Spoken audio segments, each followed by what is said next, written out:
satu orang yang sangat jengkel sekali dengan Hamzah, dan orang ini sebenarnya Jubair bin Mut'im. Ya. Jubair bin Mut'im ini punya paman terbunuh pada saat itu di Badr dan dibunuh oleh Hamzah.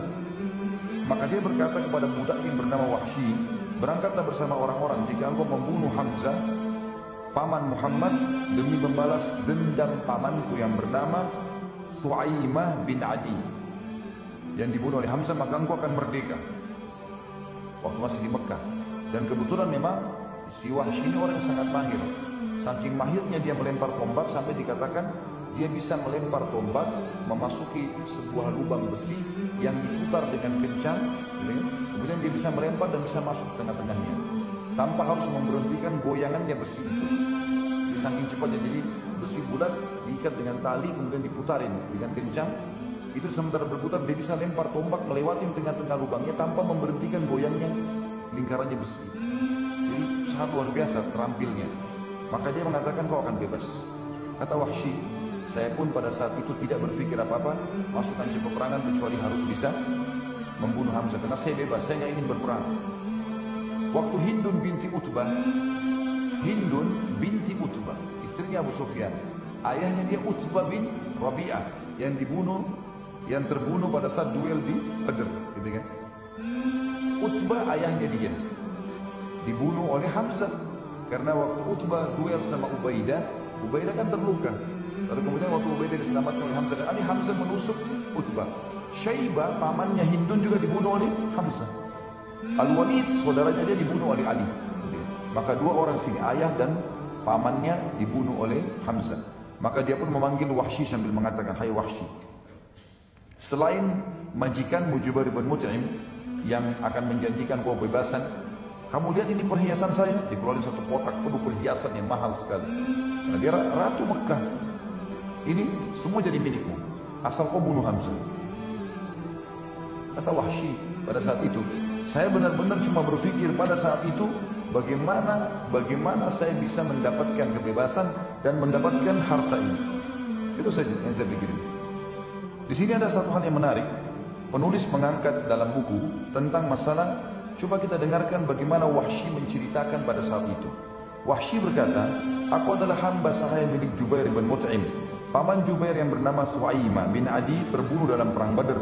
Ketika orang-orang Quraisy berangkat ke Uhud, Jubair berkata kepadaku, engkau merdeka jika engkau berhasil membunuh Hamzah paman Muhammad untuk membalas kematian pamanku. Wahsy berkata, lalu aku pun berangkat bersama pasukan. Aku laki-laki dari Habasyah yang mahir melempar tombak layaknya orang-orang Habasyah secara umum, dan bidikanku hampir selalu tepat sasaran. Ketika dua pasukan telah bertemu, aku keluar memata-matai Hamzah. Aku mengintainya sehingga aku melihatnya di antara pasukan yang berperang seperti unta abu-abu.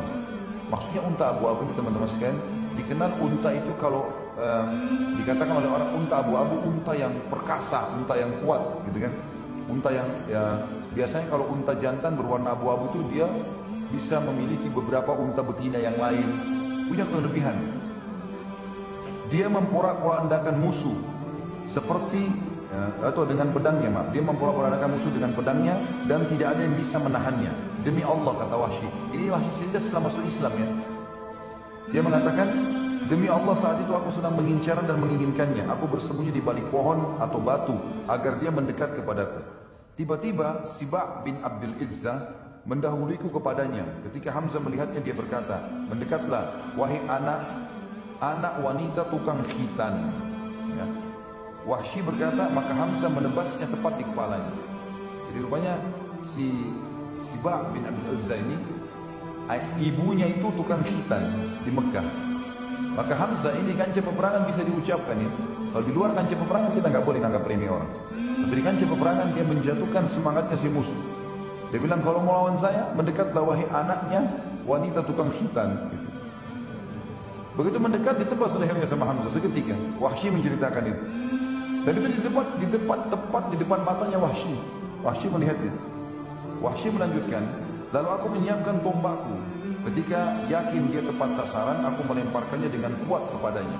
Tombak itu tepat bersarang di pusar perutnya sampai tembus ke balik tubuhnya.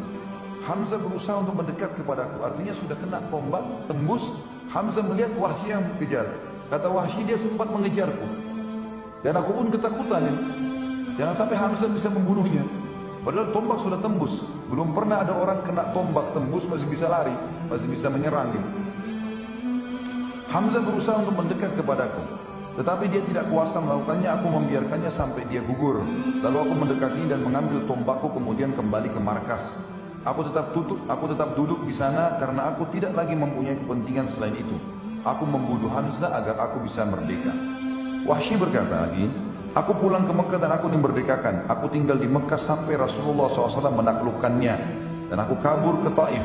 Jadi Wahsy salah satu dari 10 orang yang diperintahkan Nabi untuk dibunuh. Termasuk seperti kita bahas bulan lalu, Ikrimah bin Abi Jahal yang juga masuk dalam 10 daftar itu. Kata Wahsy, waktu Nabi SAW melakukan Mekah, aku pun lari ke Taif dan tinggal di sana.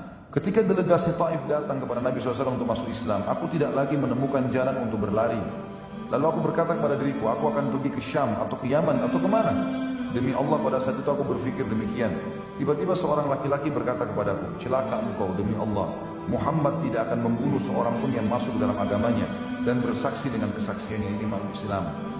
Manakala aku mendengarkan kata-katanya, aku pun pergi segera menemui Rasulullah SAW di Madinah.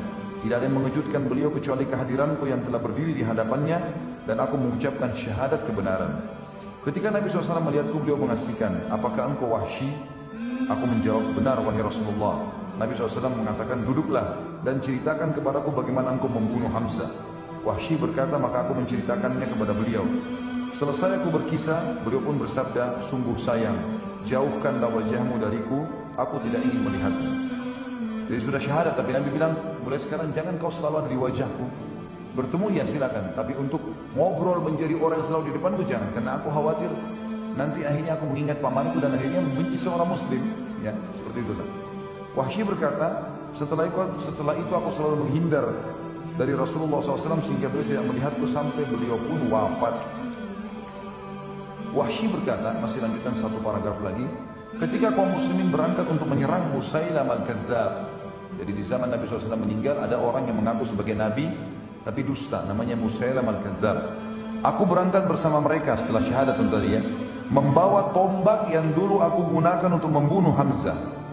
Ketika kedua pasukan bertemu, aku melihat Musailamah dengan pedang di tangannya. Demi Allah aku tidak mengenalnya. Tiba-tiba seorang laki-laki Ansar mengincarnya dari sisi yang lain. Masing-masing dari kami mengincarnya. Ketika pulang itu pun tiba, aku melepaskan tombakku dan menancap tepat di tubuhnya. Lalu orang Ansar itu melengkapinya dengan menebasnya dengan pedang. Hanya Allah yang mengetahui siapa dari kami yang membunuhnya. Jika aku yang membunuhnya, maka aku telah membunuh sebaik-baik orang setelah Rasulullah SAW, yaitu Hamzah. Dan aku juga telah membunuh seburuk-buruk orang, maksudnya adalah Musailamah al-Kadzdzab. Dan ini sanadnya kuat, disebutkan oleh Ibnu Hisham dalam kitab sirahnya, Ibnu Athir juga dalam Usudul Ghabah, dan Ibnu Abdul Bar juga dalam Al-Isti'ab, ya. Dan seterusnya ada beberapa orang yang menyebutkan masalah ini. Dalam riwayat lain teman-teman sekalian dikatakan Wahsy berkata, pada saat aku berusaha menombak Hamzah, maka aku ketakutan karena dikejar olehnya. Kemudian aku pun berusaha melemparnya dari jarak jauh. Sampai akhirnya tombak itu tersasarkan ke perutnya dan tembus ke belakang. Dia pun sempat mengejarku dan aku ketakutan jangan sampai Hamzah mendapatiku. Itu tambahan riwayat. Riwayat yang lain, riwayat juga tambahan di akhirnya mengatakan, aku pun pada saat itu gelisah semenjak Nabi SAW tidak mau melihat wajahku. Ya, artinya menurut Wahsy untuk menghindar. Ya. Maka dia mengatakan, aku merasa ini dosa yang sangat besar dan aku tidak bisa mengobatinya kecuali aku harus membunuh musuh Allah yang juga besar sehingga bisa mengobatinya. Maka pada saat terjadi perang melawan Musailamah al-Kadzdzab di zaman Abu Bakar radhiyallahu anhu, maka aku pun ikut dan aku pun mencari Musailamah al-Kadzdzab sampai aku melihatnya dan aku mempersiapkan tombak yang aku gunakan untuk membunuh Hamzah dulu dan aku melemparkan di titik yang sama. Jadi dulu di perutnya, ini juga di perutnya, sampai tembus ke belakang, sebagaimana dulu Hamzah terbunuh. Kemudian aku mencabut tombakku dan aku pun mengatakan kalau aku membunuhnya, dan ada orang Ansar datang menebasnya dengan pedang. Maka aku mengatakan aku telah membunuh manusia yang paling buruk sebagai balasan telah membunuh manusia yang terbaik, maksudnya Hamzah. Seperti itulah riwayatnya.